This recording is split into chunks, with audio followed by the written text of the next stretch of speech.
Figuring out that you overpay for a flight is the worst, so let's talk about how to avoid that. I use this method whether it's Travel Tuesday, Black Friday, a random Thursday next month.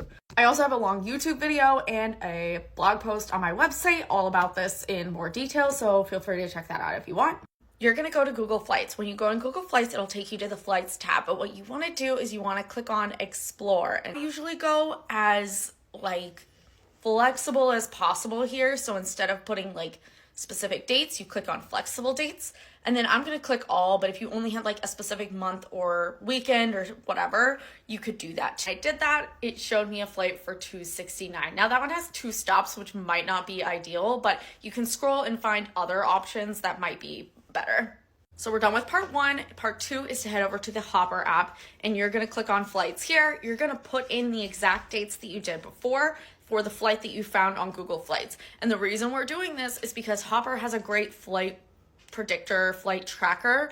They use years and years of historical data to double check you're gonna get a good deal. So I always like to double check in Hopper before I decide to book a flight. They are saying this is actually a really good time to book the flight, so there you go, you're getting a good deal.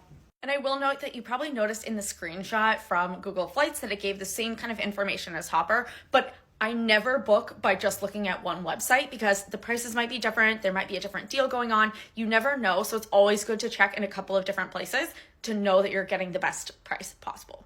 Leave your questions in the comments, would love to hear what you think about this. I know that there are other websites that do very similar things, so if you use something else, let us know.